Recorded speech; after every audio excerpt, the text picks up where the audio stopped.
మన జీవితంలో ప్రతి ఒక్కరం కూడా ఏదో ఒక విషయంలో ప్రతి దినము కూడా దేవుణ్ణి బాధ పెడుతుంటామంట. మాట ప్రకారంగానో, ఆలోచన ప్రకారంగానో, క్రియ ప్రకారంగానో, లేదంటే దేవునికి దగ్గరగా బ్రతికే విషయంలో ఏదో ఒక విషయంలో మనం అందరం కూడా ప్రతి దినము ఏదో ఒక విషయంలో మనం గ్రహించలేమన్నమాట. అంటే నేను పర్ఫెక్ట్ గానే ఉన్నాను, బాగున్నాను అనుకుంటుంటాం, కానీ దేవునికి బాధ పెడుతుంటాము. ఆ విషయంలో మన మనసు అనేది మనకి హెచ్చరిక చేస్తుంటది అనమాట.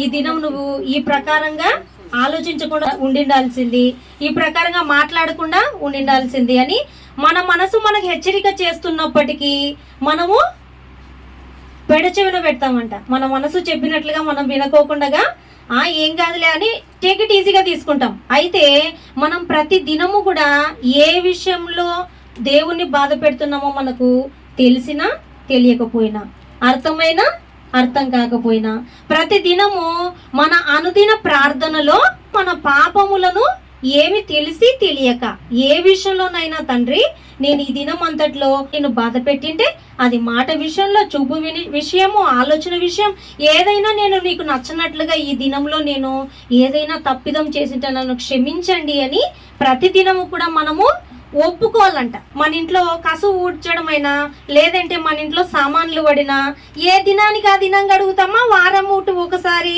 నెల ఒకసారి గడుగుతామా? సామాన్లైనా లేదంటే చెత్త చెదారమైనా ఏ దినానికి ఆ దినం. ఇంకా ముఖ్యంగా చెప్పాలంటే ఏ గంటకు ఆ గంట ఎక్కడ చెత్త కనపన్నా సాయంత్రం ఉడుద్దాంలే అని పెట్టాం. ఏదైనా సరే వెంటనే తీసేద్దాం అనుకుంటాం కదా. ఏదైనా మనకు నచ్చనిది ఏది కింద పడినా అది మనకు అడ్డొచ్చేది కానీ, ఇబ్బంది కలిగించేది కానీ తీసేయాలనుకుంటాం వెంటనే. అలాగా మన మనసు ఎప్పుడు మనకి దోషారోపణ చేస్తుందో అప్పుడే మనం కళ్ళు మూసుకొని లేదా కళ్ళు తెరిచినా ఎక్కడున్నా దేవుని మనసులో దేవా క్షమించండి అని ప్రతిదినము మన జీవితంలో అడిగే వారంగా ఉండాలంట. అనే మన పాపములను ఏ దినానికి ఆ దినం కనీసము అప్పుడప్పుడికి పరిస్థితులు అనుకూలించకపోయినా నైట్ పడుకునేటప్పుడైనా ప్రార్థన చేసుకుంటారు. ఆ ప్రార్థనలో మనము ఏం చేయాలి? దేవా ఈ దినం అంతట్లో నిన్ను ఏ విషయంలో నేను బాధ పెట్టినా నన్ను క్షమించండి తండ్రి అని మనం దేవుణ్ణి అడిగే వారంగా ఉండాలంట. అలా అడగడం దేవునికి ఇష్టం అంట. చాలా మంది నేను పర్ఫెక్ట్ లేని ఉంటారు, అటువంటి వారు నచ్చరు దేవునికి. దీన మనస్కులమై ఉండాలంట. ఆయన బలిష్టమైన రెక్కల క్రింద మనము దీన మనస్కులమై ఉండాలి, తగ్గించుకోవాలి. మనలో ఏది ఉన్నా లేకున్నా ఏ దినానికి ఆ దినం మనం మన హృదయాన్ని క్లీన్గా ఉంచుకోవాలంట, పవిత్రంగా ఉంచుకోవాలంట. ఏవి చేసినా మనం క్షమించే దేవుడు ఉన్నాడు గనక మనం అడగడమే ఆలస్యం, అవి ఆ దినంతో కొట్టివేయబడతాయి. కాబట్టి ఇది బాగుంది కదా, క్రైస్తవులకి ఏమైనా చేసుకోవచ్చు. ఆ రోజు ఆ దేవుణ్ణి ఒక్కసారి అడిగేస్తే క్షమించే దేవుడు ఉన్నాడు కాబట్టి అడిగేస్తే సరిపోతుంది అనుకుందామా? లేదు, ప్రతి దినము జాగ్రత్త పడాలి. ఏ తప్పిదము జరగకుండా చేయకుండా, కానీ పొరపాటున బై మిస్టేక్గా అనుకోకుండా సడన్ గా ఏదైనా సరే ఫ్లోలో మన లైఫ్ లో ఏదైనా తప్పిదం పొరపాటు జరిగితే వాటి విషయమై మనం ఒప్పుకోవాలంట. ఒప్పుకోవడం ఒకటే కాదు, విడిచిపెట్టే వారంగా ఉండాలి. అది ఏ విషయమైనా కావచ్చు.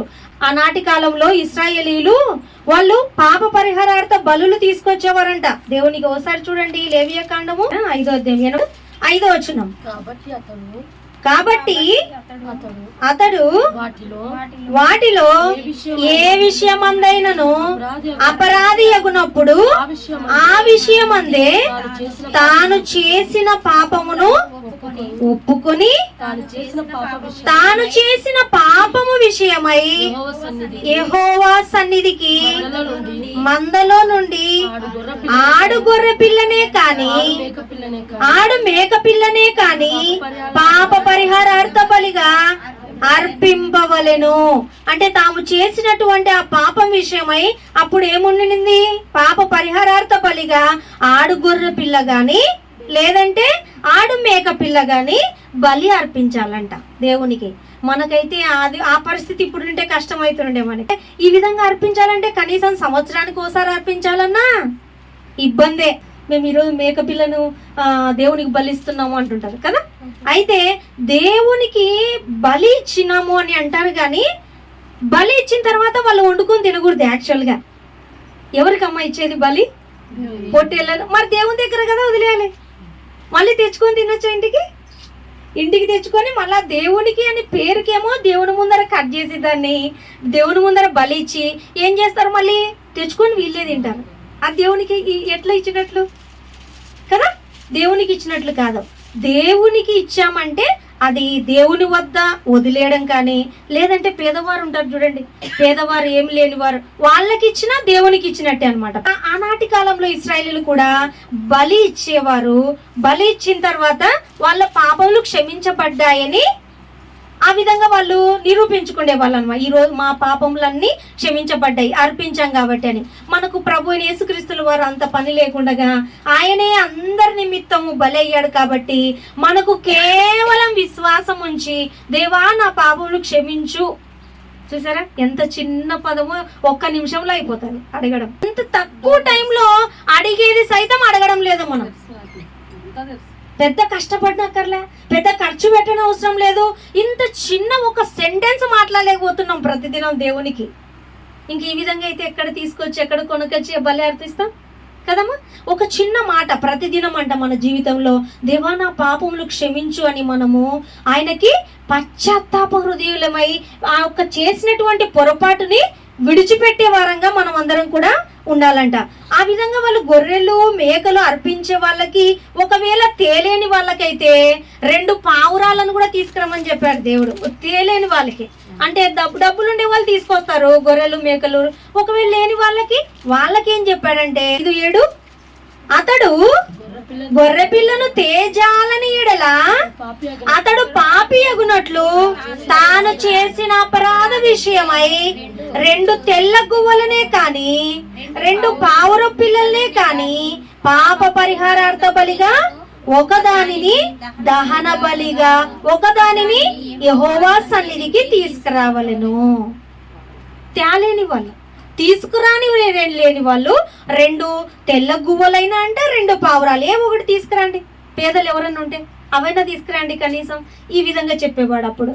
అయితే ఇప్పుడు మనకు చాలా సులువుగా మనం పాప క్షమాపణ చాలా సులువుగా పొందుకోగలం. కేవలం నోటి మాటతో హృదయపూర్వకంగా దేవుని సన్నిధిలో మోకరించి, దేవా నన్ను క్షమించండి, ఈ విషయంలో నిన్ను బాధ పెట్టింటే, ఒకవేళ నా మనసు కనిపించట్లేదు కానీ నేను తెలియక ఏ విషయంలో నేను బాధ పెట్టింటే నన్ను క్షమించండి దేవా అని ఇంత సులువుగా మనం పొందుకోవచ్చు అంటే ఆ పాప క్షమాపణ. కానీ మనము ఇంత సులువైంది కూడా చేయకున్నాం, ఇంత సులువైంది కూడా మర్చిపోతున్నాం. ఏ దినానికి ఆ దినం మర్చిపోతున్నాం. మన ఇంట్లో ఏమున్నా లేకున్నా ఏమడగాలి? ఏ దినానికి ఆ దినము మన పిల్లల విషయమై, మన విషయమై, మన భర్త విషయమై ప్రతి దినము మనము క్షమించమని దేవుణ్ణి అడగాలి. ఆ లిస్టు పెట్టుకోకూడదు. మనం ఈ లోకంలో ఎంతకాలం బ్రతికినా మనం పాపాల లిస్టు పెట్టుకోకూడదు. అది చిన్నదే కావచ్చు, పెద్దదే కావచ్చు, ఎవరైనప్పటికీ ఏదైనప్పటికీ ప్రతి చిన్నదాన్ని మనం ఇక్కడే ఆయన దగ్గర ఒప్పుకొని విడిచిపెట్టుకునే వారంగా ఉండాలంట. ఇదే లేవీకరణం 26:40 చూడండి.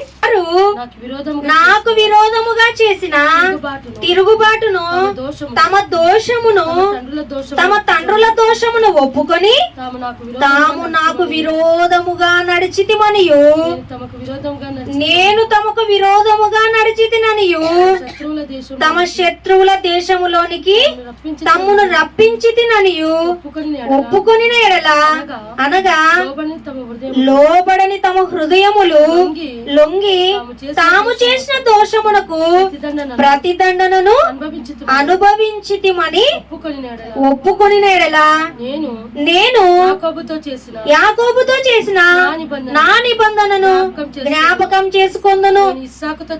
ఇక్కడ దేవుడు అక్కడ ఇశ్రాయేలుతో చెప్పిన మాటలు ఇవైతే మనతో చెప్తున్నటువంటి మాట ఏమిటంటే, మీరు నాకు ఒప్పుకుంటారు కదా, ఒప్పుకున్నప్పుడు ఏం చేస్తాడంట దేవుడు? తన యొక్క పాపాలను ఒప్పుకొనిన వారిని దేవుడు జ్ఞాపకం చేసుకుంటాడంట.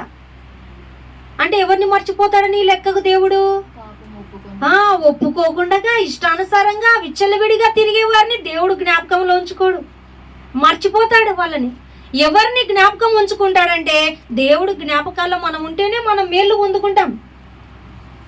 దేవుని జ్ఞాపకాల్లో మనం ఉండాలి ఎప్పటికి కూడాను.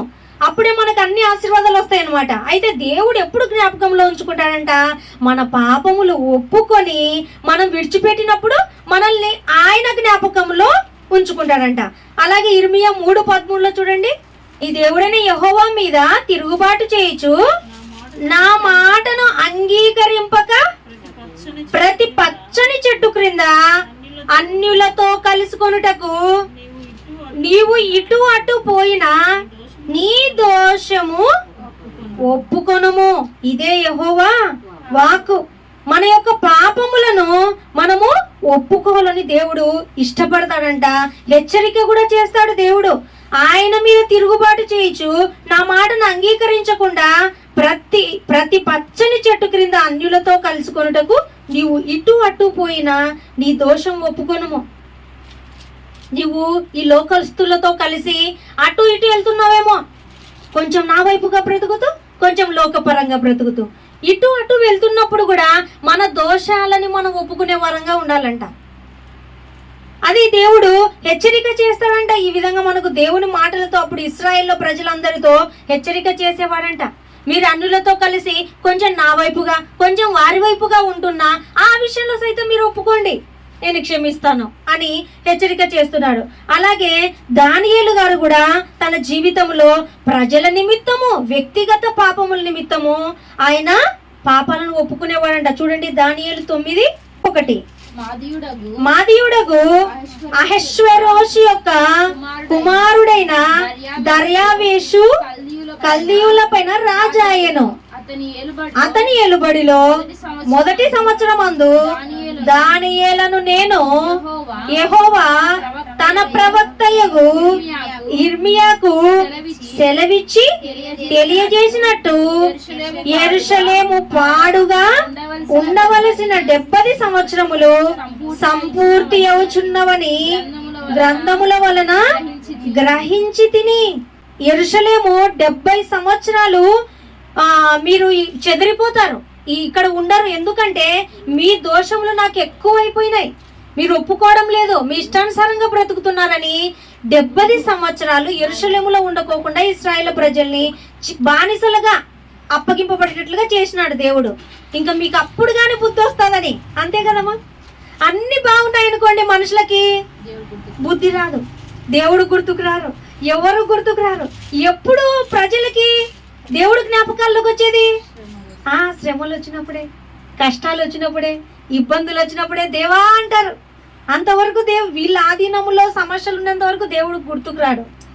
ఇంటి నిండా బియ్యం ఉంటే ఒకవేళ అన్నం లేదనుకోండి చేసుకొని తింటారు, దేవా అంటారా? ఎప్పుడు ఇంటి నిండా లేనప్పుడు, వాళ్ళ చేతుల్లో అధిగమించిన సమస్య ఉన్నప్పుడు, వాళ్ళ చేతుల్లో ఆ సమస్యకి పరిష్కారం లేనప్పుడు అప్పుడు అంటారు దేవా అని. అటువంటి పరిస్థితి యెరూషలేములో దేవుడు ఇశ్రాయేలు ప్రజలందరినీ బానిసలుగా తీసుకెళ్ళినటువంటి ఆ సందర్భంలో దానియేలు గారు అంటున్నారు 70 సంవత్సరాలు పాడుగా ఉండవలసి 70 సంవత్సరాలు సంపూర్తి అవుతున్నదని గ్రహించినాడంట దానియేలు. ఆ విధంగా ప్రజల నిమిత్తము ఆయన నిమిత్తము కింద ఆ వచనమే చదవండి 3వ వచనం, అంతటా నేను గోనె పట్ట కట్టుకొని ధూళి తలపైన వేసుకొని ఉపవాసం ఉండి ప్రార్థన విజ్ఞాపనలు చేయుటకై ప్రభువకు దేవుని ఎదుట నా మనస్సును నిబ్బరము చేసుకొంటిని. చూసారా, ఆయన గోనె పట్ట కట్టుకొని ఉపవాసం ఉన్నాడంట. అంటే తన ప్రజల నిమిత్తము ఆయన నిమిత్తము పాపములు క్షమించమని అడుగుతున్నాడంట. దేవా 70 సంవత్సరాలు కదా బానిసత్వంలోకి ఇశ్రాయేలు ప్రజలందరూ వెళ్ళిపోయినారు, ఇప్పుడు ముగిసిపోతుంది 70 సంవత్సరాలు. దేవా మా పట్ల మీకు ప్రార్థన చేస్తున్నాను, ప్రజలందరూ తిరిగి మళ్ళీ యెరూషలేములోకి రావాలి, బానిసలుగా వెళ్ళిపోయిన వాళ్ళందరూ తిరిగి మళ్ళీ ఒక చోటకి జత అయ్యి నిన్ను ఆరాధించాలని ఆయన కోరిక దానియేలు గారికి. ఆయన అంటున్నాడు ఆయన పాపాలు క్షమించమని, ప్రజల పాపాలు క్షమించమని దానియేలు గారు అడుగుతున్నారు దేవుణ్ణి. దానియేలు గారు ఆలోచిస్తే ఆయన జీవితంలో ఏ తప్పు చేసినట్టు మనకు కనపడదు, ఏ పొరపాటు చేసినట్టు. సింహాల బోన్లు వేస్తారు కదమ్మా ఆయననే దానియేలు అంటే. ఆయన ఏ పొరపాటు చేసినట్లు మనకు కనపడదు ఆయన లైఫ్ చదువుతున్నప్పుడు. మిగతా వాళ్ళన్నా కొద్దిగా ఏదో ఒక విషయంలో కనపడుతుంటారు, కానీ దానియేలు మాత్రం చాలా పర్ఫెక్ట్గా అన్యుల దేశంలోకి వెళ్ళినా, ఆయన పేరు మార్చినా, ఆయన తిండి విషయంలో కానీ ఏ విషయంలో కానీ ఆయన దేవునికి నచ్చనట్లుగా బ్రతకలేదంట. అన్యులకు తగినట్లుగా ఆయన నడుచుకోలేదు. రాజుని ఎదిరించాడు, నేను ముట్టను, నేను తీసుకోను అని చెప్పేసి ఆయన శాకాహారమే తిన్నాడు. కానీ ఆయన ఏ విషయంలో దేవుని పొరపాటు చెయ్యకపోయినా సరే ఆయన నిమిత్తం కూడా పాపాలు క్షమించమని అడుగుతున్నాడంట. దేవా, నా దృష్టికి నేను పర్ఫెక్టే, నా దృష్టికి నేను నీకు మహిమ తెచ్చే విధంగా నేను బ్రతుకుతున్నా. ఏమో చూసారా దానియేలు గారి భయం. మరి మనం ఎంత భయపడాలి? దానియేలు గారు ఎంతో గొప్పగా దేవుని దృష్టికి ఎంత యథార్థంగా బ్రతికి ఆయనను మహిమపరిచినా కూడా ఆయన నిమిత్తం, ప్రజల నిమిత్తము పశ్చాత్తాపడతాడంట. ఆయన పాపాలు క్షమించమని కోరుకుంటున్నాడంట దేవుణ్ణి. మరి మనం చాలా పర్ఫెక్ట్ అని కోరుకోం కదా. మనం చాలా పర్ఫెక్ట్. మన పిల్లల విషయంలో కోరుకోం, మన విషయంలో తప్పిపోతున్నామో లేదో గమనించుకోము. ఎంతసేపు ఉన్నా మనము సంపాదించే విషయంలో ఇంకా ఏ విషయంలోనూ ఆరాటపడుతుంటాం. కానీ అరే, నేను ఈ దినం నా దేవుడు బ్రతికించి ఉంచాడు, అయితే ఈ దినం అంతటిలో నా బిడ్డలు ఏమైనా దేవునికి విరోధంగా బ్రతుకుతున్నారా, నేనేమైనా దేవునికి అయిష్టంగా బ్రతుకుతున్నానా అని పరీక్షించుకోమంట. ఎంతో యథార్థంగా బ్రతికిన వారే క్షమించమని కోరుకుంటున్నప్పుడు మనం ఎలాగుండాలి చెప్పండి? మనం ఏ విధంగా మనం భయపడుతూ ఎంత వనకాలో మనం ఇంకా ఎంత దౌర్జన్యమో ఇటువంటి స్థితిలో ఇటువంటి మనుషులు ఉన్నటువంటి ఈ లోకంలో బ్రతుకుతున్నాం తండ్రి. ఏ విషయంలోనైనా నీకు అపరాధినైనంటే నన్ను క్షమించండి అని మనం కూడా దానియేలు వలె మన గురించి అందరి గురించి ప్రార్థించే వారంగా ఉండాలి. అందరి గురించి, మన కుటుంబమే కాదు, మన బంధువులైనా, మన తోటి వారైనా, కొలీగ్స్ అయినా, స్నేహితులైనా అందరి గురించి వారి పాపముల నిమిత్తము క్షమించమని అడిగే వారంగా ఉండాలంట మనం. ఎందుకంటే యేసుక్రీస్తుల వారు కూడా అదే చేశారు. ఆయన అందరినీ క్షమించాడు. ఇప్పటికీ సైతం క్షమించమని తండ్రి అయిన దేవుని కుడిపార్శ్వం ముందు ఆసీనుడై ఉండి ఆయన మన పట్ల విజ్ఞాపన చేస్తున్నాడు. దేవ, ఈ సంవత్సరం అవకాశం ఏంటి బిడ్డకి, నెక్స్ట్ సంవత్సరంలో ఆ చిన్నది ఒక్కటే కదా, అదొక్కటే కదా తనలో మార్పు కావాలి. ఆ మార్పు విషయంలో నేను ఈ సంవత్సరంలో, అందుకే ఉపమానం కూడా ఉంటుంది మనకి. ఆ విధంగా గొడ్డలి చెట్ల వేరున పెట్టుబడి ఉంటే తోటమాలి యజమానుడిగా అంటున్నారంట, యజమాని ఈ సంవత్సరం ఉంచండి, ఈ చెట్టు నరకొద్దండి, నేను ఇంకా నీరు బట్టి ఎరువు వేసి ఇంకా నేను అది ఫలించేటట్లుగా నేను చేస్తాను అని వేడుకుంటున్నాడంట. ఆ ఉపమానం యేసుక్రీస్తుల వారి గురించే. యేసుక్రీస్తుల వారు కూడా ఆయన పరలోకంలో ఉండి మన పక్షాన, దేవా ఈ సంవత్సరం ఇవ్వండి, ఈ సంవత్సరం ఆయుష్కాలం ఇవ్వండి, ముగించొద్దండి. మీరు అనుకున్నట్లుగా వారిని ఇప్పటికీ ఆయుష్కాలం ముగించబడితే వాళ్ళు నరకానికి వెళ్ళాలి కదా, ఇంకొక సంవత్సరం ఇవ్వండి, ఇంకొక సంవత్సరం ఇవ్వండి అని మన పక్షాన ప్రభు వేడుకుంటుంటాడంట. అంటే క్షమించమని కోరుకుంటున్నాడు. అదే మనసే ప్రభువుని అనుసరిస్తున్న మనకు కూడా ఆ ప్రభు మనసే ఉండాలి. మనల్ని మనము క్షమించమని అడుగుతూ మన బంధువులని, మన పిల్లలని, మన తోటి వారిని, లోకస్తుల్ని అందరినీ క్షమించి దేవా ప్రతి బిడ్డ కూడా మార్పు పొందినట్లుగా మీరు కృప చూపించండి, వారు పాపాలను క్షమించండి. ఇది అడగాల మనం. మన ప్రార్థనలు ఇవి ఉంటాయా? ఇవి ఉండవు. అవన్నీ దేవుడు చూసుకుంటాడులే. దేవా మా చెల్లెలకి ఫలాంది ఇవ్వండి, దేవా మా తమ్ముడికి ఫలాంది ఇవ్వండి, దేవా మా అన్నకి ఇల్లు ఇవ్వండి, అవన్నీ ఇస్తాడు దేవుడు. ఆయుష్కాలం ముగించబడుతుంది. ఎక్కడికి వెళ్తారు వాళ్ళు? పాపాల లిస్టుతో, పాపాల భారంతో ఎక్కడికి వెళ్తారమ్మా? దేవుడున్న లోకంలోకి. ఈ లోకంలో అయితే నీతిమంతులు అనీతిమంతులు అందరూ ఉండగలరు ఈ లోకంలో. ఇది అపవాది లోకము.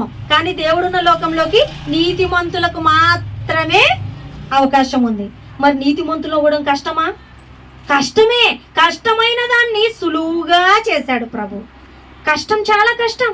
మనకుగా పరలోకానికి వెళ్ళడం చాలా కష్టం. కానీ ఆ కష్టమైన మార్గాన్ని చాలా సులువుగా, ఉచితముగా ఒక్క మాట మాత్రం, దేవా క్షమించండి, నీతిమంతులం అయిపోతామంట. ఎన్ని ఉన్నా క్షమించేస్తాడంట. నిజమైన దేవుడు, క్షమించగలిగే దేవుడు. ఎవరినో కాదు మనం అడుగుతుండేది, క్షమించలేని దేవుడిని అడగట్లేదు, క్షమించగలిగిన దేవుడికి మనం అడుగుతుండేది.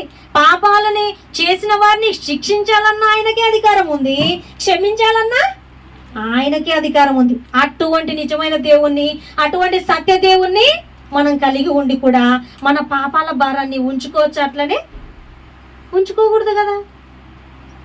ఇది ఎంత అజ్ఞానం అంటారు చెప్పండి. మన కుటుంబంలోనే మన ఇంటి వారు ఎవరైనా డాక్టర్ ఉన్నారనుకోండి, మన ఇంట్లోనే ఒక డాక్టర్ ఉన్నారనుకోండి, అన్ని లోపల అవయవాలన్నీ పాడైపోతూ ఏం ప్రాబ్లం ఉందో తెలిసి కూడా అన్ని అట్లే పెట్టుకుంటారు. ఎవరైనా అజ్ఞానులు అంటారా, జ్ఞానులు అంటారా? ఇంట్లోనే డాక్టర్ ఉంది, పలానా సమస్య ఉందని చెప్పి తొందరగా పోగొట్టుకోవాలా లేదా?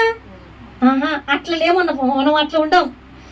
డాక్టర్ ఉంటే ఉండనిలే డాక్టర్ అని మన లోపలే ఎన్ని అవయవాలు కుళ్ళిపోతున్నా, ఎంత బాగలేకున్నా, అరే మన ఇంట్లో డాక్టర్ ఉంది కదా ఉపయోగించుకుందాం, మందులు వాడదాం, ఆపరేషన్ చేయించుకొని పోగొట్టుకుందాం అనుకోమంట. మనం అటువంటి విధానంలో ఉండమంట.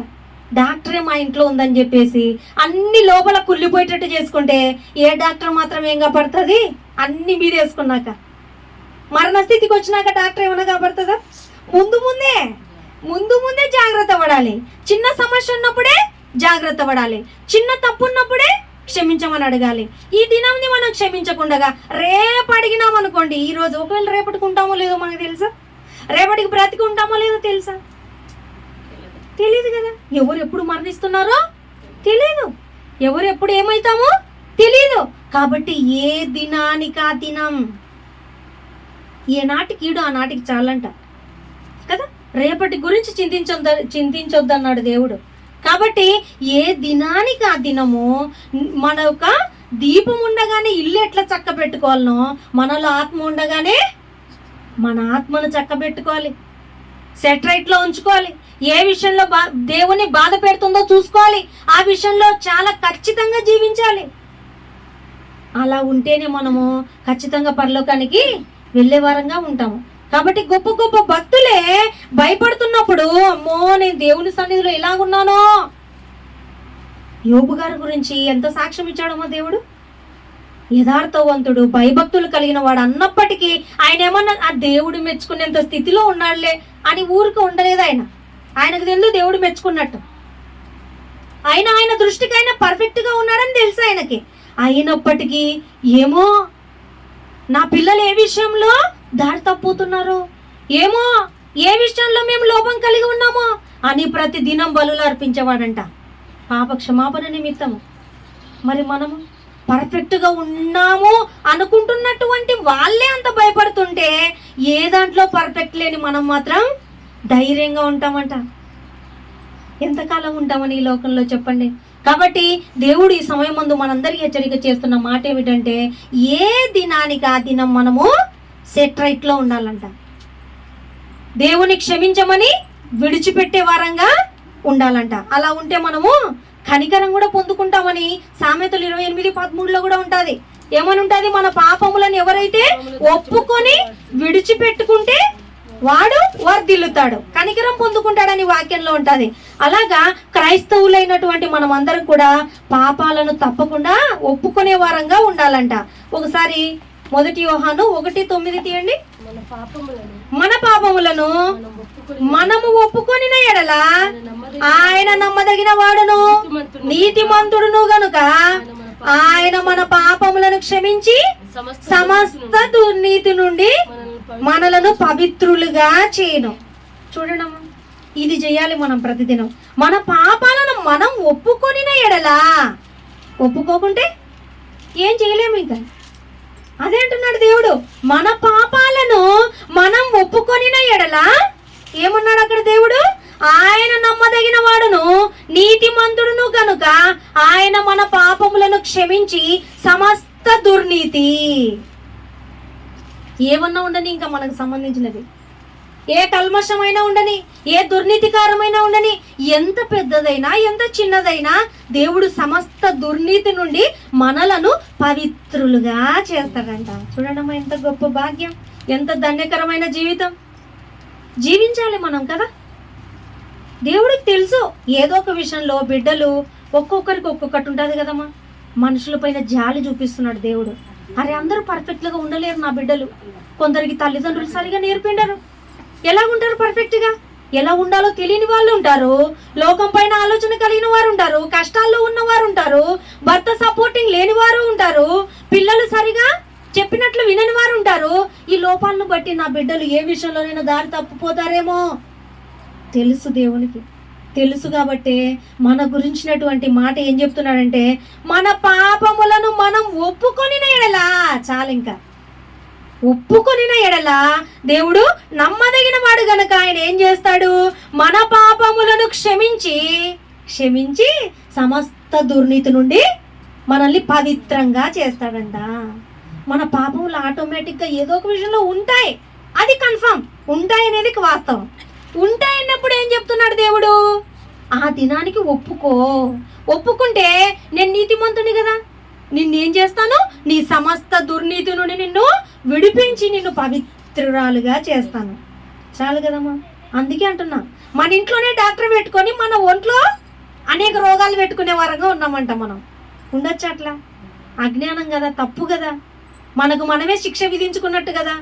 ఏ శిక్షా విధి లేకుండా దేవుడు ఇంత జాగ్రత్తలు చెప్తుంటే ఒప్పుకోండ్రా, నేను క్షమిస్తా, మిమ్మల్ని నీతిమంతులుగా చేస్తా, పవిత్రులుగా చేస్తా అని దేవుడు అంటుంటే మనం లెక్క ఆయన మాటకి ఏమాత్రం విలువ ఇవ్వకుంటే ఎప్పుడు మనం నీతిమంతులుగా పవిత్రంగా బ్రతకాలని చెప్పండి? అందుకే దేవుని సన్నిధిలో మనం ఎక్కువగా గడుపుతున్నట్లయితే ఆయన మాటలే మనల్ని సరైన మార్గంలో నడిపిస్తాయంట, తప్పిదములు చేయకుండా. అలాగే ఇదే మొదటి యోహాను 1:8, మనం పాపము లేని వారమని చెప్పుకొని ఎడల మనలను మనమే మోసపుచ్చుకుందుము, మరియు మనలో సత్యం ఉండదు.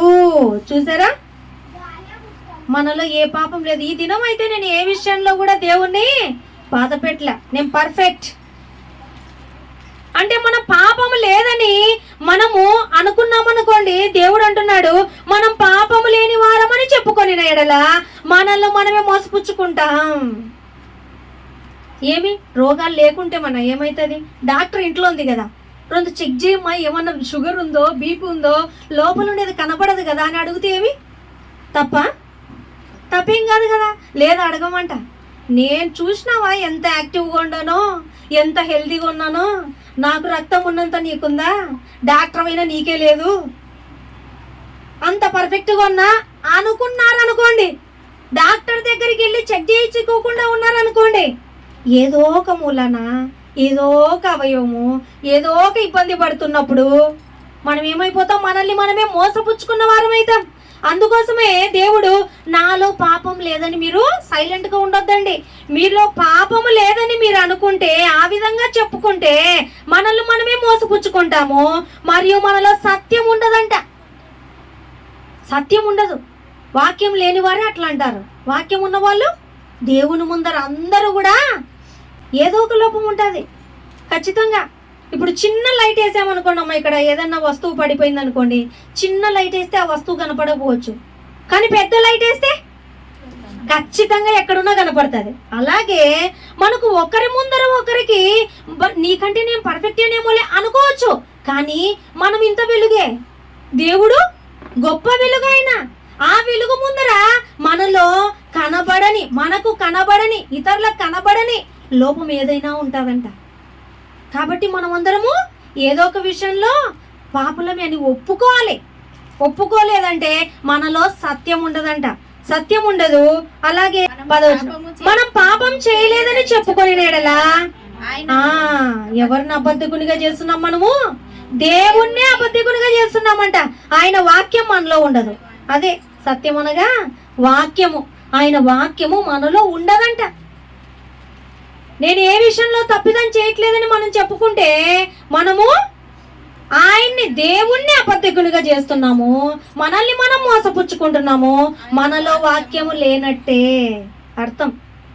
అందుకోసమే దేవుడి సమయం ముందు మనందరికీ హెచ్చరిక చేస్తున్న మాట ఏమిటంటే, ప్రతి దినము ఏమున్నా లేకున్నా, కనబడినా కనబడకపోయినా, దేవా నేను ఏ విషయంలో నిన్ను బాధ పెడుతున్నాను క్షమించండి అని మనం ఆయన్ని అడిగితే పవిత్రులుగా అవుతామంట. అదే దేవుడు హెచ్చరిక చేస్తున్నాడు. అలాగే యాకోబు 5:16 చూడండి, మీ పాపములను ఒకనితో ఒకడు ఒప్పుకొనుడి, మీరు స్వస్థత పొందినట్లు ఒకని కొరకు ఒకరు ప్రార్థన చేయుడి. నీతిమంతుని విజ్ఞాపన మనపూర్వకమైనదై బహుబలము కలదై ఉండును.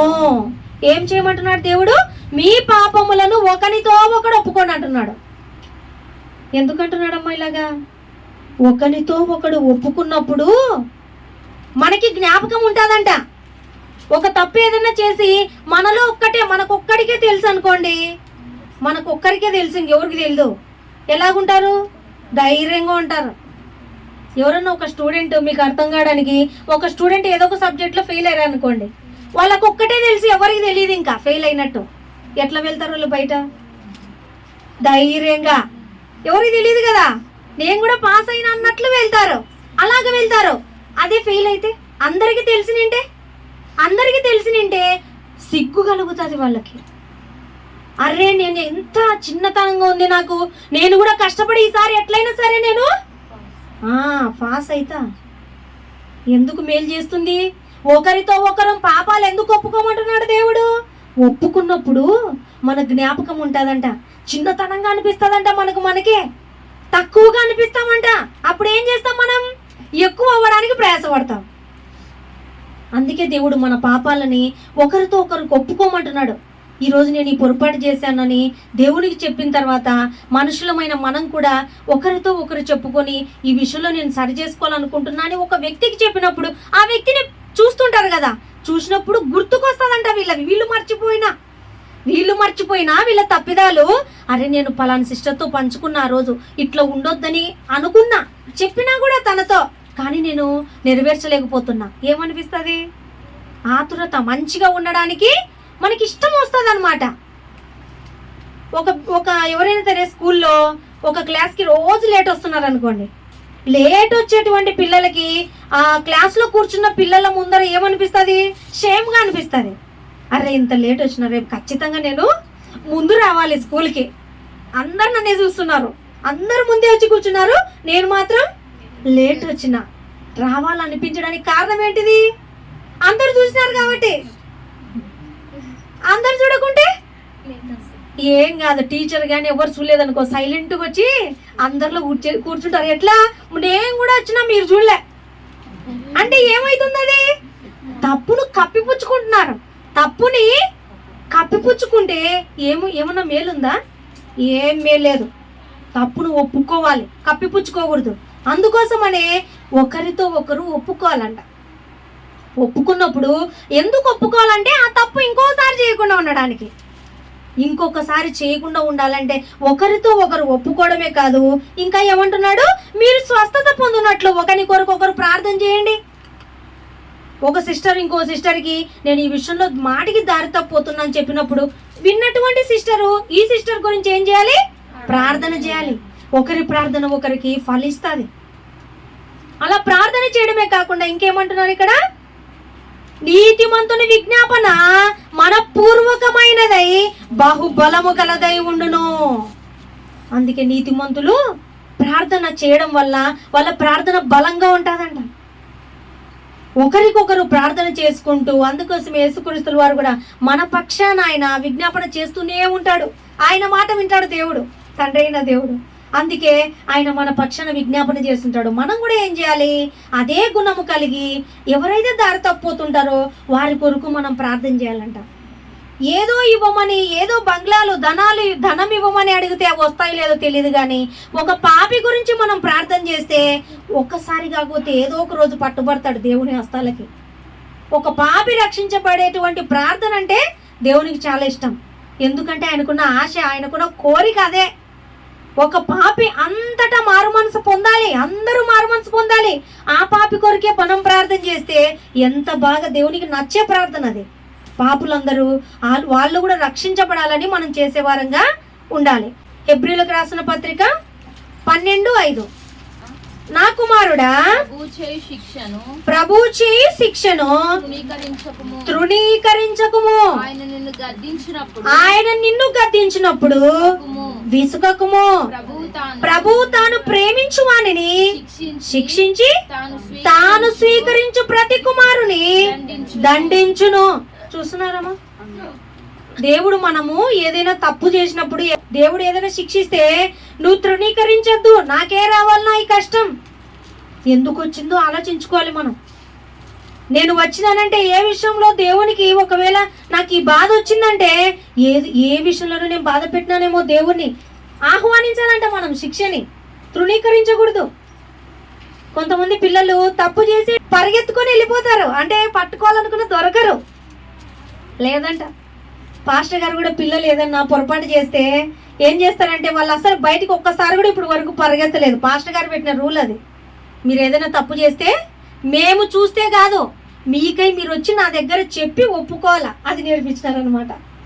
ఈ స్కూల్లో కావచ్చు, ఎక్కడైనా కావచ్చు, మీరు ఏదైనా పొరపాటు చేసినారని మీకు తెలుస్తుంది కదా.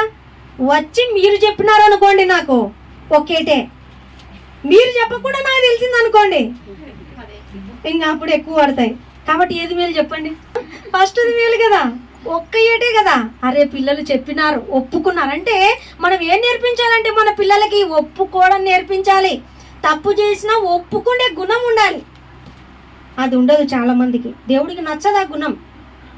ప్రతి మనిషి ప్రభువు తప్ప ప్రతి ఒక్కరూ నీతిమంతుడు లేడు, అనీతిమంతుడే, దారి తప్పిపోయిన వాడే, త్రోవ తప్పిపోయిన వాడే. కానీ దేవుడికి ఏమి ఇష్టం అంటే త్రోవ తప్పినా మళ్ళీ మళ్ళీ దేవుని దారిలోకి వస్తాడు చూడండి. ఒప్పుకొని విడిచిపెట్టి నీతిగా బ్రతకాలని కోరిక ఉండేవాళ్ళంటే దేవుడికి ఇష్టం. అంటే ఏంటిది? ఒప్పుకోవడం ఇష్టం ఆయనకి. అందుకే పాష గారు పిల్లలకి అది పెట్టారనమాట, ఒప్పుకోవాలి. ఏది చేసినా మేము ఉన్నా లేకున్నా వాళ్ళ ఇంటికి వచ్చిన తర్వాత ఖచ్చితంగా చెప్తారనమాట. అమ్మో డాడీ చెప్పినాడు కదా ఒక రూల్, మాకేమేం చెప్తే ఒకటి ఏటే అన్నాడు కదా, కాబట్టి అది చెప్తారనమాట. అప్పుడు మనం వాళ్ళకి అలా చెప్పడం వల్ల దేనికి మేలంటే ఏది మంచో ఏది చెడో వాళ్ళకి మనం కొన్ని హెచ్చరికలు చేయొచ్చు.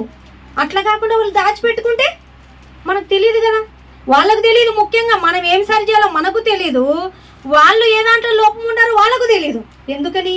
వాళ్ళు చిన్న మనసు కదా, ఏది మంచో తెలియదు, ఏది చెడో తెలియదు. కాబట్టి వాళ్ళకి మనం ఒప్పుకునేది నేర్పించాలి. మీరు ఏ పొరపాటు చేసినా ఏది చేసినా ఒప్పుకోండి అని చెప్పాలి. అలా చాలామంది తల్లిదండ్రులు చిన్న పొరపాటు చేస్తేనే భయపడి చేస్తారు పిల్లల్ని. ఇంకా వాళ్ళు పెద్దది చేసినప్పుడు ఏం చేసుకుంటున్నారో సూసైడ్కి దారి తీస్తుంది. అంటే అమ్మో ఇంకా మా అమ్మకు నాన్నకు చెప్తేనా నా పని అయిపోయి అన్నట్లా భయపడిపోతున్నారు. ఎలా ఉండాలి తల్లిదండ్రులుగా పిల్లలకి? ఒక ఫ్రెండ్లీగా. దేవుడు అలాగే కదా మనతో ఉన్నాడు. తప్పు చేసినా ఒప్పుకోమంటున్నాడు దేవుడు. దేవుడు ముందర మనం ఆయన శిక్షకు, మనం ఆయన ఉగ్రతకు పాత్రలం అయితే ఏమైపోతాం? ఇంతకాలం బ్రతకం. అలాగే మనం కూడా మన పిల్లల పట్ల కనికరముతో, ప్రేమతో, ఒక ఫ్రెండ్లీ నేచర్తో వాళ్ళు చెప్పినప్పుడు తప్పుని మనం యాక్సెప్ట్ చేస్తూ వాళ్ళ స్థానంలో ఉండి మనం ఆలోచించాలి. అవి చిన్న పిల్లలు కదా, తెలీదు, నేర్పించాలి. ఒకవేళ నేను నేర్పించినందుకు పొరపాటు చేశారు అనుకోరు చాలామంది. లోకస్తులైనటువంటి తల్లిదండ్రులు ఏమనుకుంటారు, ఇంకా వీళ్ళే ఏదో పెద్ద పరిశుద్ధులైనట్టు, ఈ తల్లిదండ్రులే పిల్లలు చాలా పాపులైనట్టు. ఎట్లా కొడుతుంటారో పిల్లల్ని, చిన్న పొరపాటు చేసినా వాంచి పడేస్తుంటారు కదమ్మా, కింద మీద వీసి కొడుతుంటారు. వాళ్ళు అంత అపవిత్రులా? వాళ్ళు ఆ పొరపాటు చేసినారంటే కారకులు ఎవరు? కొట్టే నువ్వు సరిగా చెప్పింటే వాళ్ళు ఎందుకు చేస్తారు పొరపాటు? కాబట్టి ఫస్ట్ పడాల్సింది ఎవరికి? పిల్లలకు కాదు, తల్లిదండ్రులకు పడాలి. అందుకే దేవుడు అంటున్నాడు, కుమారుడా నేను చేయి శిక్షను నువ్వు తృణీకరించవద్దు, యాక్సెప్ట్ చేయి. నువ్వు శిక్షను పొందుకో, తప్పు చేసావు కదా, శిక్షను పొందుకునే గుణం నీకు ఉండాలి. ఆ గుణం ఉండాలి. ఆ శిక్షను పొందుకున్నప్పుడంట ఆ కష్టంలో కొన్ని నేర్చుకుంటామంట పాఠాలు. ఆ కష్టంలో కొన్ని పాఠాలు నేర్చుకొని ఇంకొకసారి ఆ పొరపాటు ఎప్పుడు చేయమంట. అందుకేనంట దేవుడు శిక్షించేది. చూసారా దేవుడికి మన పట్ల ఎంత ప్రేమనో, ఎంత ప్రణాళికనో, ఎన్ని ఆలోచనలు మన పట్ల. మనల్ని శిక్షించడంలో కూడా ఆయనకున్న ఆలోచన ఏంటిదంటే ఇంకొకసారి నువ్వు ఈ తప్పు చేయకుండా ఉండాలంటే నేను శిక్షించాలా. శిక్షించకుండా మర్చిపోతావు, శిక్షిస్తే. అందుకే కొంతమంది చెప్పిన విషయం కరెక్టేనా, కలనా కాదని ఇలా గిల్లుతారు. కల కాదు నిజమే అంటే ఇప్పుడు జ్ఞాపకం వస్తుంది అనమాట. అంటే మనకి శిక్ష పడినప్పుడు ఆ శిక్షలో తప్పులు ఇంకొకసారి చేయకుండా ఉండడానికి దేవుడు శిక్షిస్తాడంట. ఆ శిక్షను మనము తృణీకరించకూడదంట. ఆయన నిన్ను గద్దించినప్పుడు విసుక్కోకూడదంట. విసుక్కోవచ్చా మనము? పిల్లలు కూడా విసుక్కుండేటట్లుగా మనం చేయకూడదు. మనం మంచిగా పిల్లలకి మంచి మాటలు చెప్తూ వాళ్ళు ఏ విషయంలో దారి తప్పోతున్నారో విసుక్కోండేటట్లుగా ఉంటుంది వాళ్ళకైతే. కానీ మనము అర్థమయ్యేటట్లుగా ప్రేమతో చెప్పేవారంగా ఉండాలి. వాళ్ళకి ఏమంటున్నాడు ఇక్కడ దేవుడు? ఆయన గద్దించినప్పుడు మనం విసుక్కోకుండా అంగీకరించాలంట దేవుని మాటలు. మన కోసమే కదా చెప్పేది. మనం అనుకోవాలి ఫస్ట్. మనం అనుకుంటే మన పిల్లలు కూడా అనుకుంటారు. దేవుడు చెప్తున్నది ఎందుకొరకు? నా కొరకే, నా మేలు కొరకే. దేవుని కొరక? దేవుడికి ఏం మేలుంది? మనకుంది మేలు. అలాగే ప్రభు తాను ప్రేమించు వారిని శిక్షించి తాను స్వీకరించు ప్రతి కుమారుని దండించును. ఎవరిని శిక్షిస్తాడంట? ఎవరిని దండిస్తాడంట దేవుడు? ఆయన ప్రేమించిన వారినంట. నిజంగా మనం ఆయన శిక్షలో పాలు పొందుకుంటున్నామంటే, మనం ఏదైనా తప్పు చేసినప్పుడు శిక్ష పొందుకుంటున్నామంటే అది దేవుడు మనల్ని ప్రేమిస్తున్నాడు కాబట్టి. ఆ భాగ్యం అందరికీ దక్కదు. రోడ్డు పైన ప్రతి ఒక్క పిల్లోళ్ళు ఎవరైనా సరే అల్లరి చేస్తే కొడతాం మనము? చెడ్డ పనులు చేస్తుంటే కొడతామా? రోడ్డు పైన ప్రతి తాగుబోతుని పట్టుకొని కొడతారా? అదే మన పిల్లలు చేస్తే, మన పిల్లలు చేస్తుంటే, మన ముందరే సిగరెట్ తాగుతుంటే, మన పిల్లలు దొంగతనం చేస్తుంటే కొడతారు. వేరే కనబడిన ప్రతి దొంగవాన్ని కొడతామా? కొట్టాం. మనకేం పని? వాళ్ళెవరు, మనమెవరు? మన పిల్లల్ని ఎందుకు కొడుతున్నాం? ప్రేమించినాం కాబట్టి, మన పిల్లలు కాబట్టి. దేవుడు కూడా అలాగేనంట, ఆయన పిల్లలం కాబట్టి మనల్ని కొడతాడంట, గద్దిస్తాడంట. మనం విసుక్కోకూడదంట, అంగీకరించాలంట శిక్షని. ఆయనకు కావాల్సింది ఒక్కటేనమ్మా, ఆయన మన హృదయంలో ఆయనకు చోటునిచ్చి 10 మందిని ప్రేమించే గుణం ఉండాలని కోరుకుంటాడు అంతే. ఏ తప్పు ఎవ్వరికి కూడా కీడు చేయకూడదని కోరుకుంటాడు ఆయన. నిన్ను వలె నీ పొరుగు అని అందరినీ ప్రేమించు, అందరినీ సహించు, కీడు చేయకూడదు అని కోరుకుంటాడు. అంతే దేవుడు కోరుకుంటుండేది. ఆ విషయంలో మనం ఎదుటివారికి ఏ తప్పు ఏ నష్టం చేయకూడదంట.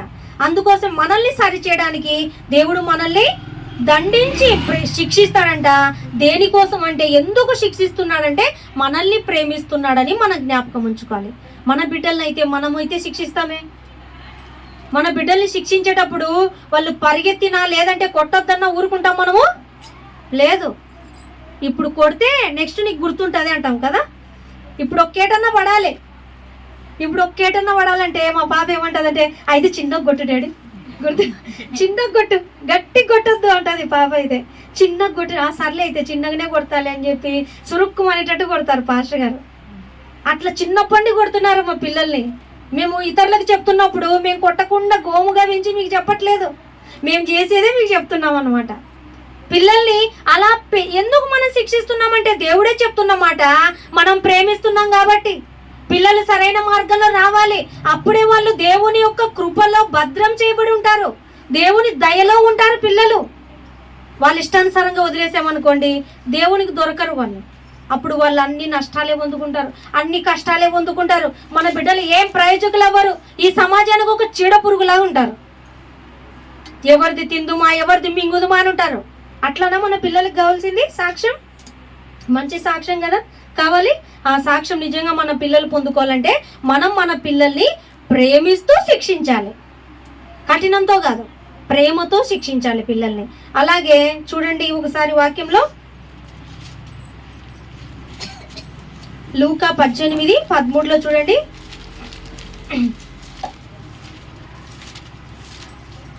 లూకా 18:13 అయితే సుంకరి. ఇది కూడా మీ అందరికీ తెలిసిన విషయమే, సుంకరి గురించి మొన్న కూడా చదివాను. ఏంటిదమ్మా ఇక్కడ? సుంకరి, పరిసయుడు, వీడి గురించినటువంటి విషయం ఇక్కడ ఉంటది అనమాట. సుంకరేమో ఏమంటున్నాడంటే, దేవా పాపినైనా నన్ను కరుణించుము అంటున్నాడు 13వ వచనంలో. సుంకరి పాపినైనా నన్ను కరుణించుము అంటే పాపి అని ఒప్పుకుంటున్నాడు సుంకరి. ఇక్కడ పరిసయుడు మాత్రం గర్విస్తున్నాడని లాస్ట్ వారం కూడా చదివాము. అయితే ఇక్కడ దేవుడు ఏం కోరుకుంటున్నాడు?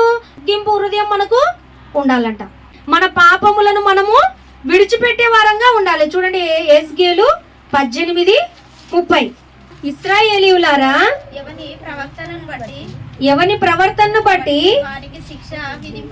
వానికి శిక్ష విధింతును. మనస్సు త్రిప్పుకొని మీ అక్రమములు మీకు శిక్షా కారణములు కాకుండానట్లు వాటినన్నిటినీ విడిచిపెట్టుడి అంటున్నాడు దేవుడు. ఏమంటున్నాడమ్మా? ఇశ్రాయేలుతోనే కాదు, మనతో కూడా దేవుడు హెచ్చరిక చేస్తున్న మాట ఏమిటంటే, ఎవని ప్రవర్తనను బట్టి వానికి శిక్ష విధిస్తాను నేను. అంతే కదా, ఎవరెంత చేసింటే వాళ్ళకి అంతే శిక్ష. అవునా? చిన్నదానికి పెద్దదానికి ఒకటే శిక్షణ? చిన్న విషయానికి పెద్ద విషయానికి చిన్నగడేనా దెబ్బ? కాదు. ఎవని ప్రవర్తనను బట్టి వానికి శిక్ష విధింతును.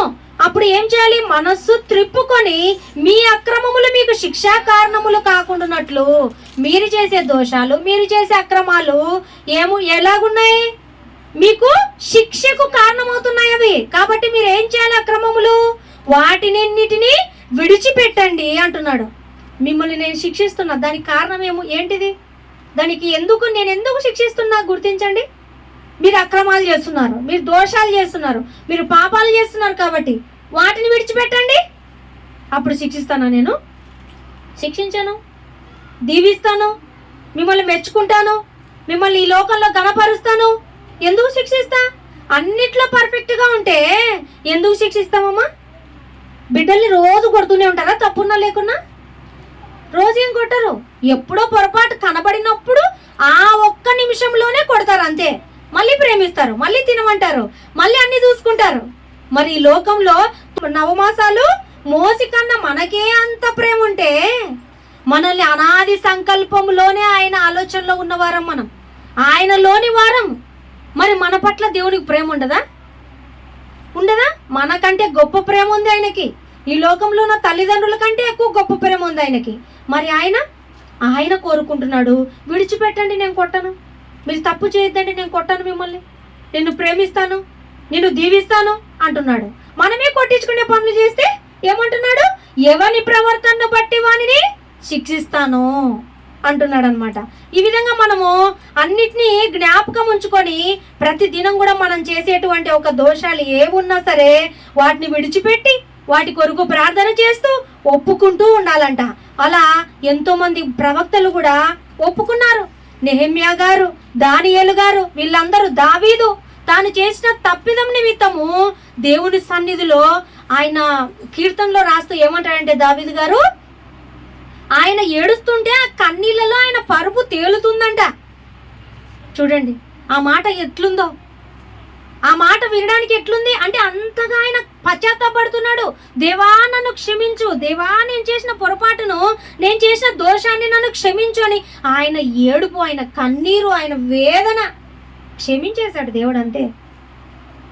అలా గోజాడాలి. ఇక్కడ ఎంత ఏడ్చినా మనము కొంతకాలమే, కానీ అక్కడ యుగ యుగాలు ఏడవలసి వస్తుంది. ఆ శిక్ష మనం పొందుకోకుండా ఉండాలంటే ఈ లోకంలో ఉన్నప్పుడే ఎలాగైతే దావీదు గారు ఆయన తప్పిదాన్ని దేవుడు క్షమించి తిరిగి ఆయనకు మళ్ళీ ఉన్నతమైన స్థితిలో ఉంచేంత వరకు దేవుని పాదాలు పట్టుకొని క్షమించమని అడుగుతూనే ఉన్నాడంట. తన కుటుంబంలో ఎన్ని శోధనలో, ఒక కొడుకు ఇంకో కొడుకుని చంపేస్తాడు, తన కొడుకు చెల్లిని చేర్పేస్తాడు, తన కొడుకు తన ఉపపత్ని జోలికి వస్తాడు. ఎన్ని ఘోరాలు, నేరాలు, తన అవమానాలు ఇంట్లో భరిస్తున్నప్పటికీ ఆయన శిక్షను తృణీకరించాడా? ఆయన శిక్షను పొందుకున్నాడా? అనుభవించాడు శిక్షని. అలా ఉండాలి. అందుకే దేవుడు ఇష్టానుసారమైన మనుషుడి దావీదు అన్నాడు దేవుడు ఆయనని. మరి మనము తప్పు చేసినానులే ప్రభువా, నన్ను క్షమించరాదు, మళ్ళీ నేను ఏడ్చను, కొట్టించుకోను, నన్ను గద్దించద్దు, నన్ను ఏమనొద్దు, అట్లున్నాం మనం. ఎంత వేదన పొందుకుంటే ఆయన తిరిగి దీవించబడ్డాడంట. మనము సైతం మన జీవితంలో తెలిసి తెలియక ఏ విషయంలో ఉన్న దేవుని చెంత పెట్టి ఒప్పుకొని విడిచిపెట్టే వరంగా ఉండాలంట. దావీదు గారు ఒక్క విషయంలో, బచ్చబా విషయంలో తప్ప ఏ విషయంలో అయినా పొరపాటు చేయలేదంట. ఇంకొకసారి ఎప్పుడు చేయలేదు. ఏ స్త్రీ జోలికి వెళ్ళలేదు ఆయన. అలాగుండాలంట విడిచిపెడితే. అందుకే ఆయన కనికరం పొందుకున్నాడు, అందుకే ఆయన గొప్పవాడు కాగలిగాడు. ఆయన చేసిన పొరపాటు గొప్పదే, ఆయన వేదనతో ఒప్పుకొని విడిచిపెట్టినటువంటి అది దేవునికి ఇష్టమైంది. ఆయన చేసిన ఎంత పొరపాటు అయినా క్షమించబడింది. అందుకే దేవుడు ఇటువంటి వారందరినీ మనకు వాక్యంలో రాసి ఉంచాడు. చూసారా ఎంతమంది వాళ్ళు మీకు వాక్యంలో రాసి ఉంచాను కదా. ఇంత గొప్ప వాళ్ళైనా ఏ విధంగా పడిపోయారో, మళ్ళీ తిరిగి ఏ విధంగా లేపబడ్డారో, నేను ఏ విధంగా దీవించానో చూసి నేర్చుకోవాలనే దేవుడు మనకి వీళ్ళందరినీ రాశారు. ఇర్మియా 14:20 మా దుర్మార్గతను పితరుల దోషమును మేము ఒప్పుకొనుచున్నాము, నీకు విరోధముగా పాపం చేసి ఉన్నాము, నీ నామమును బట్టి మమ్మును త్రోసివేయకుము. చూస్తున్నారా ఎంత చక్కని మాటలో. యెహోవా మా దుర్మార్గతను, మా పితరుల దోషమును మేము ఒప్పుకొనుచున్నాం తండ్రి. ఇర్మియా గారు అంటున్నారు, మేము ఒప్పుకొనుచున్నాము, నీకు విరోధముగా పాపం చేసి ఉన్నాం. ఒప్పుకుంటున్నాం, మేము పాపం చేసినాం, మా పితరులు మేము పాపం చేశాము, నీ నామమును బట్టి మమ్మును త్రోసివేయకము, ప్రశస్తమైన నీ సింహాసనమును అవమానపరచకము, మాతో నీవు చేసిన నిబంధనను జ్ఞాపకం చేసుకొనుము, దాని భ్రష్టపరచుకుమి. దేవునితో మాట్లాడుతున్నారు. దేవా, మేము పాపం చేసినాం, ఒప్పుకుంటున్నాం, మమ్మల్ని క్షమించండి, మీ మంచి హృదయంతో మమ్మల్ని క్షమించండి దేవా అని ఇర్మియా గారు ప్రార్థిస్తున్నారంట. ఇలా గొప్ప వాళ్ళు ఎంతో మంది వాళ్ళు చేసిన పొరపాటు ఉన్నప్పటికీ ఆ పొరపాటును బట్టి ఒప్పుకున్నారంట, ఒప్పుకొని విడిచిపెట్టినారంట, విడిచిపెట్టి దేవుడి దీవెనలు పొందుకున్నారంట. అందుకే ఈ సమయం ముందు మనందరికి కూడా దేవుడు హెచ్చరిక చేస్తున్నటువంటి మాట అన్నమాట. పేతురు గారు అంతే, బొంకారు కదా, ముమ్మారు ప్రభు తెలియదని మళ్ళీ పశ్చాత్తాపడ్డాడు, క్షమించమని అడిగాడు. అలాగే ఇప్పుడు తన సుంకరి కూడా అంతే, తను తాను తగ్గించుకొని దేవా నేను పాపినని ఒప్పుకున్నాడు. అలాగే తప్పిపోయిన కుమారుడు కూడా, తప్పిపోయిన కుమారుడి కథ చదువుతాం కదా, ఆయన ఇష్టానుసారంగా వెళ్ళిపోయాడు. తప్పిపోయిన కుమారుడు, చిన్న కుమారుడు. రెండో కుమారుడు వెళ్ళిపోయాడు, తన ఆస్తి అంతా తీసుకొని అంత ఇష్టానుసారంగా తిరిగి అంత అయిపోగొట్టి మళ్ళీ తిరిగి నా తండ్రి వద్దకు వెళితే పని వాళ్ళల్లో కూలివానిగా నేను పని చేసి బ్రతికినా చాలు, నాకు ఫుడ్ అయినా దొరుకుతుంది, ఇక్కడ అల్లాడిపోతున్నాను ఆకలితోని మళ్ళీ తిరిగి ఇంటికి వచ్చాడంట. తండ్రి ఏం చేశాడమ్మా, పరుగున పరిగెత్తుకుంటూ వచ్చి కౌగలించుకున్నాడంట కుమారుణ్ణి. అదే అమ్మ దేవుడికి ప్రేమ. నువ్వు మనిషివే, సాధారణ మనిషివే, నువ్వు తప్పిపోతావు. అయితే నువ్వు తప్పిపోతావని తెలిసే నేనేం చేస్తున్నానంటే చాలా సులువైన మార్గం పెట్టాను. క్షమించమని నా దగ్గర ఒప్పుకో, నిన్ను పవిత్రురాలిగా చేస్తాను, పవిత్రుడిగా చేస్తాను. అప్పుడు ఆ విధంగా నువ్వు వాటిని విడిచిపెట్టి నా మార్గంలో నడువు అని దేవుడు కోరుకుంటున్నాడు. తప్పిపోయిన కుమారుడు కూడా పశ్చాత్తాపంతో వచ్చాడంట తండ్రి వద్దకు. మనం కూడా పశ్చాత్తాప హృదయమై ప్రతి దినము కూడా ఏ దినానికి ఆ దినం మన హృదయాన్ని పవిత్రపరుచుకుంటూ దేవునికి ఇష్టమైన పిల్లలుగా మనం అందరం బ్రతుకుతాం. అట్టి కృప దేవుడు మనందరికీ అనుగ్రహించునుగాక. ఆమేన్.